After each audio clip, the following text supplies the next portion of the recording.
Greetings everyone, I am Rahul Mishra. Today the topic is anti-forensics. So from the name itself we can get an idea about what it is.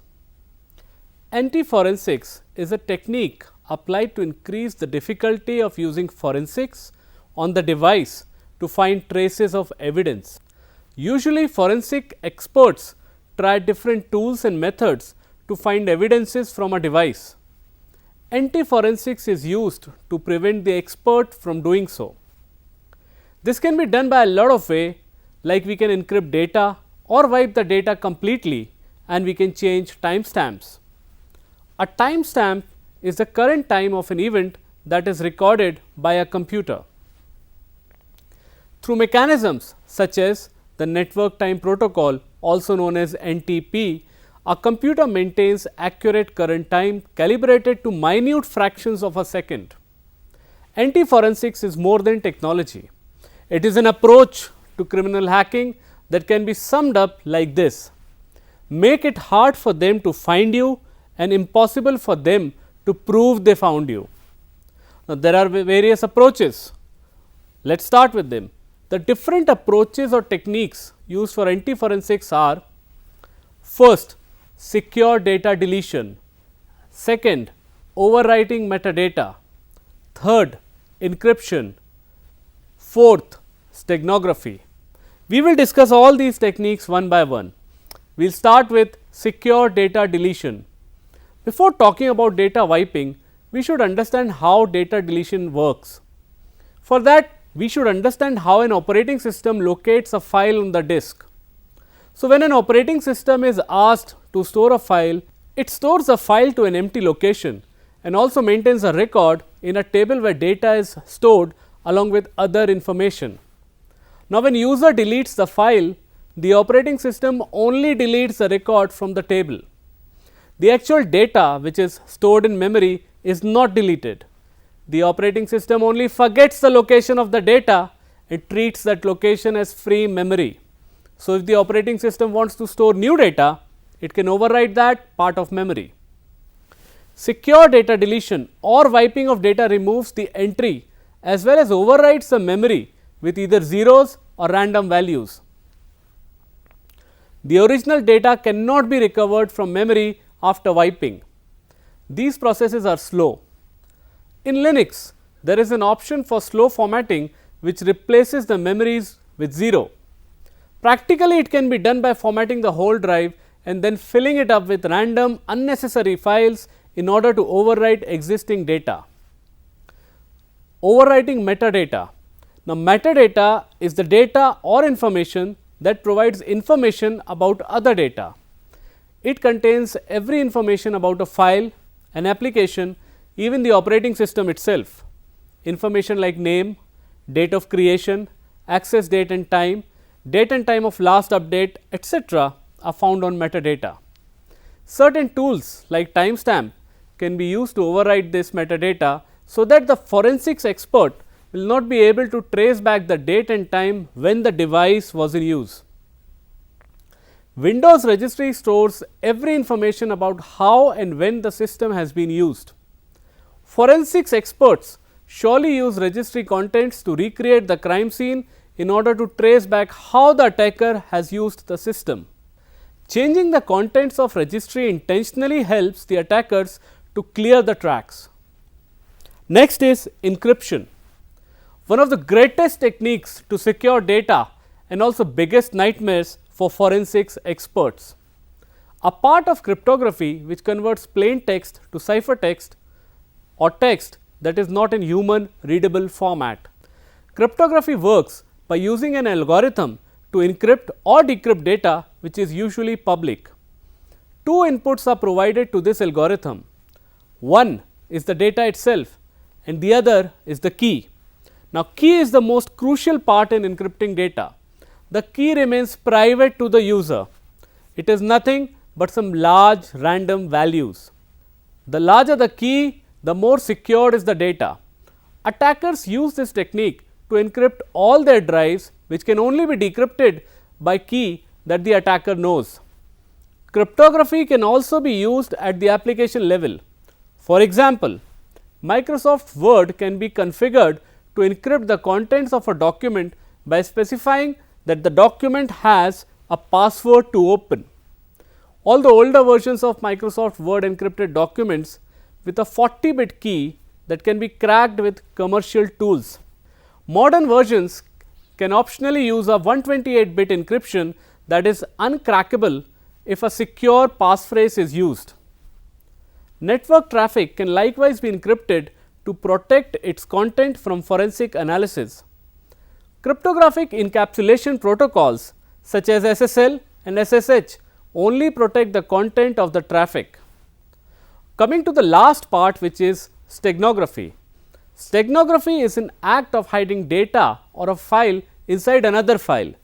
For example, hiding data or file inside a text, audio, video, image and so on. Hiding data inside another file does not have big changes in the file in which it was hidden. The advantages of steganography over cryptography alone is that the intended secret message does not attract attention to itself. In modern digital steganography, data is first encrypted by the usual means and then inserted using a special algorithm into redundant that is provided but unneeded. Data is part of particular file format such as JPEG image. Now, how do attackers achieve their goal of anti-forensics? Certain tools are used for this purpose. Secure data deletion can be achieved by deleting the files from the driver or formatting the whole drive and then filling the drive completely with random data. Case study on encryption: hundreds arrested after police crack encrypted chat network. European police infiltrate EncroChat, go on to track down on crime kingpins and seize guns, drugs, cars and millions in cash.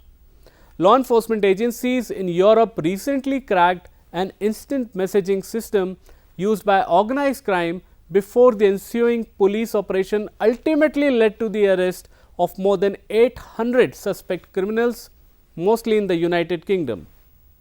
The service, dubbed EncroChat, was used by 60,000 people worldwide to manage their criminal enterprise.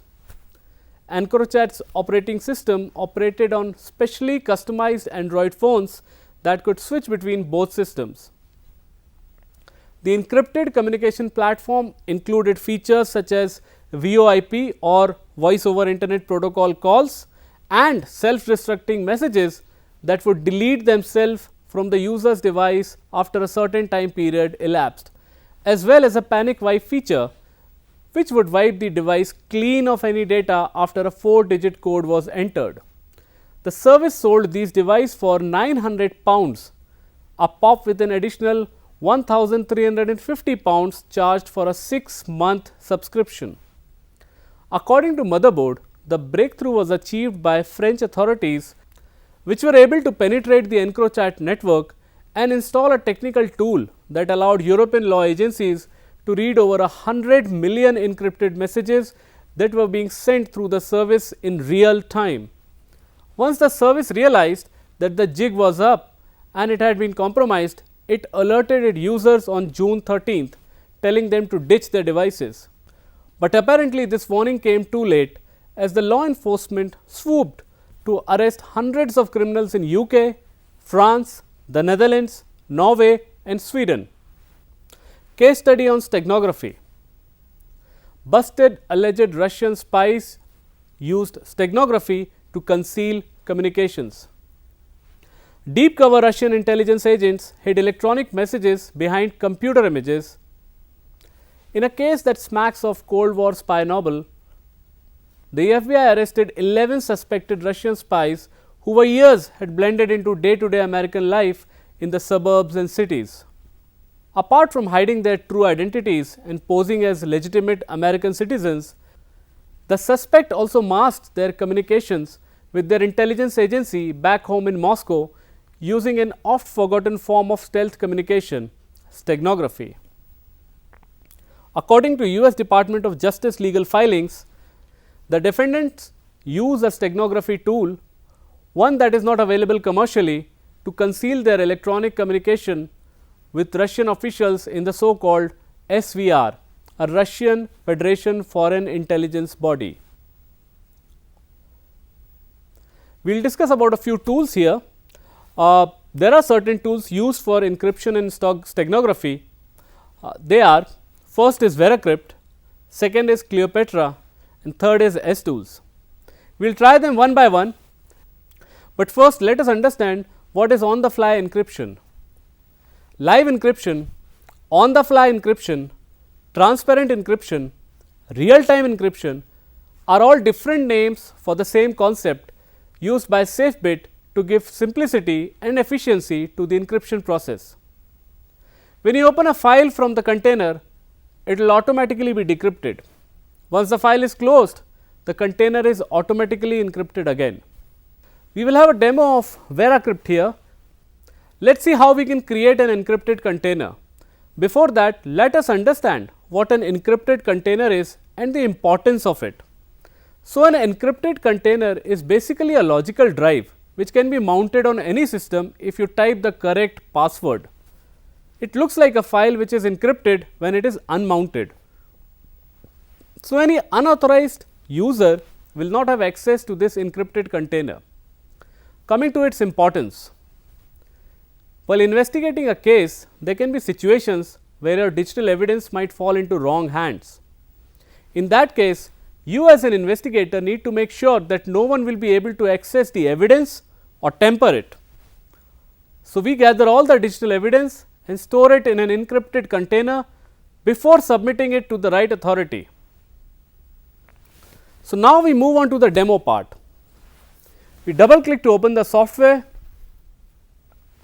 First thing, we need to create an encrypted container. In order to do that, we click on create volume.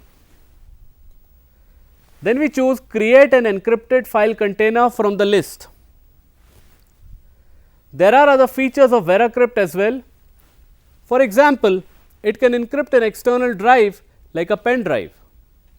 It can also encrypt a system drive, for example C drive, which stores the operating system details.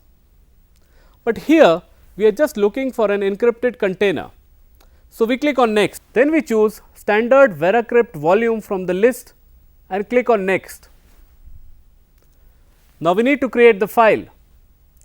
We click on select file, we then choose a location to store it and then give it a name. Finally, we click on save. For our demo, we stored it on desktop and saved it with the name sample. Then we click on next. Next, we need to select the encryption algorithm and the hashing algorithm. By default, it chooses AES as encryption algorithm, which is one of the most widely used encryption algorithms today. SHA 512 is a very secure hashing algorithm, so we do not make any changes. We click on next. Now, we need to declare the size of the container. The size can be in kilobytes, megabytes, gigabytes or even terabytes. For our demo, we choose megabytes or MB and keep the size 10. So, it creates a file size of 10 MB. Then we click on next. Here we need to give a password. Remember, this password will be used to access the container. Anyone with the password will be able to access it. So, always keep a strong password. A strong password can be of 13 characters with a combination of uppercase letters, lowercase letters, numbers and special characters or symbols. VeraCrypt itself suggests us to keep a minimum of 20 characters password. But for our demo, we are just keeping a small password. Since we kept a small password, we will get a warning message. We just click on yes to continue with the short password. Now, it is going to generate a random data using our password. In order to generate that data, it is also going to track your mouse movements. So, it is asking us to move the mouse as randomly as possible inside the window. The longer you move it, the better. Once the color changes to green, we click on finish to create the file. As you can see, the file is created on the desktop. Our first step is over. Now is the time to mount it and store some files in it. We click on next. Then we click on cancel to go to home screen of Veracrypt software. At the home screen, we will click on select file, then traverse to the location where we stored the file. In our case, the encrypted file is stored on the desktop with the name sample. So, we go to desktop and select as file sample and click on open. Then we choose a drive letter from the list of available letters. For our demo, we chose the letter E. Then we click on mount. It will ask for password. You need to type the same password which you used while creating the file. Click on OK. It will take a while and also the software might not respond during this time. So, we wait. Once it mounts on the drive letter, we double click on it to open it. We can also go to this PC or my computer page. There we will see the drive mounted. For example, in our case we mounted it on E. So, we can see E drive of 10 MB. Now, we can store any file inside it which is lesser than 10 MB. For our demo, we will create a text file named sample text document and store it inside this container. We just add a line inside the text file and save it. Now, it is time to dismount it. So, we select the drive where it is mounted and click on dismount. This will make sure that the container has disappeared from the drive. Now, your sample text document file is stored inside this sample container. If anyone tries to open that container, he will only see encrypted data. Anyone with the correct password will be able to see the contents of the container. Now, we will have a demo of Cleopatra. Let us look into how we can send encrypted message or a file over an unsecure network. In today's world, we use technology a lot. We store and share our data with others. However, there is a concept of privacy. We do not want a third person or an unknown user to know about us or to get our information. That is why we always look for different methods to share our data in a secure manner. One of the most widely used technique is to encrypt our data before sending it, and then the receiver will decrypt it. In this way, only we and the recipients will be able to see the actual message. Once the data is encrypted, we can share it by whatever means we want to. So, today we will see how to do that. We are going to use an open source software called Cleopatra. This application uses asymmetric key encryption. We double click on it to open it. In order to encrypt or decrypt any data, we need a big random set of characters called a key. For encryption, we use a public key. For decryption, we use a private key. We share our public key to those people who want to send us a message. We keep our private key a secret. Whoever wants to send us a message needs to encrypt the data with our public key. It is completely safe to share the public key. The hackers cannot do anything with it. The sender needs to use our public key to encrypt the data and needs to use his private key to sign the data. In this way, only we will be able to decrypt it. Also, with the signature of the sender, we will be able to verify the authenticity of the message. So, in Cleopatra, we need to generate keys. For our demo, we will generate two pairs of keys, one for the sender and the other for the receiver. The sender will send the signed and encrypted message to the receiver. The receiver will then decrypt the message and verify it. So, we click on new key pair,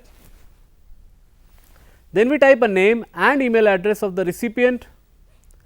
Here for demo, we used sender as name and sender@email.com as email.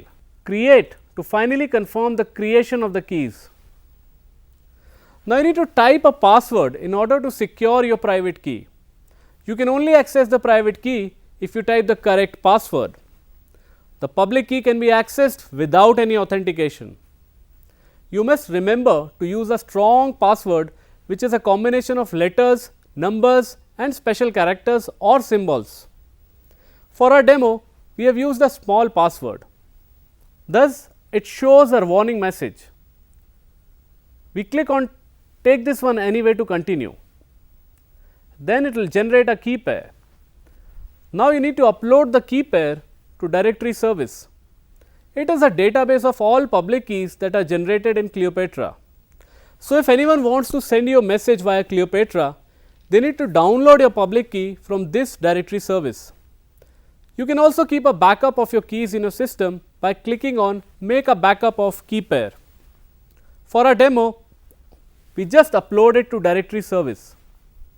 We click on continue to provide the permission to upload. Once uploaded, we click on OK. Then we click on finish. So, the sender's key pair is generated.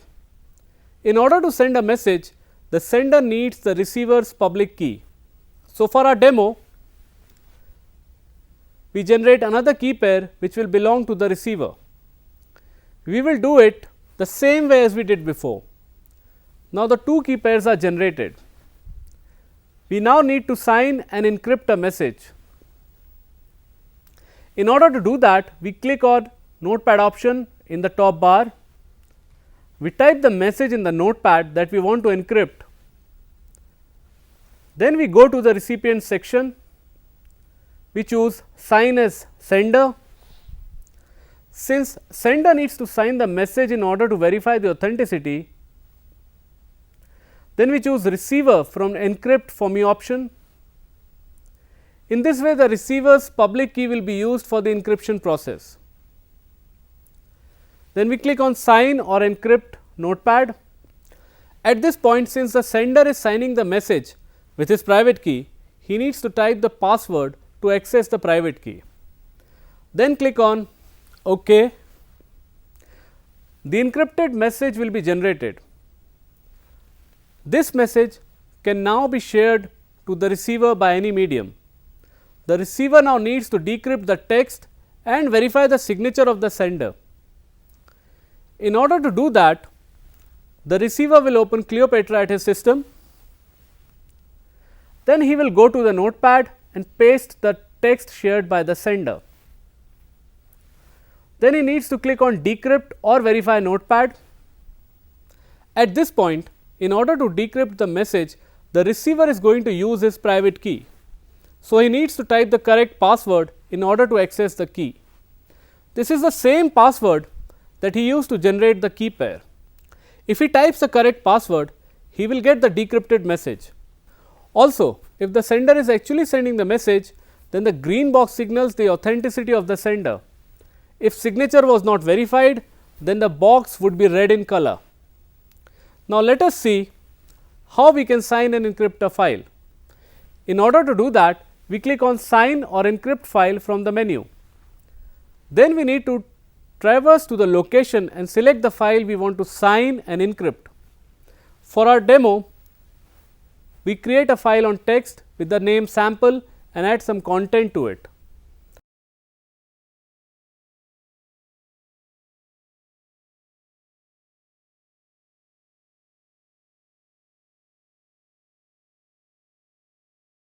Then we select that file and click on open. Again, we need to choose sign as sender and choose receiver under the encrypt for me option. Then we click on sign or encrypt. If it asks us to type the password, we will type the password. After the process is done, we click on finish, demo as tools. Now, we will see how we can hide a file inside an image. The process is called steganography. Attackers use this technique to hide their messages inside other files so that no one can use it. For our demo, we are going to use a software called S-Tools.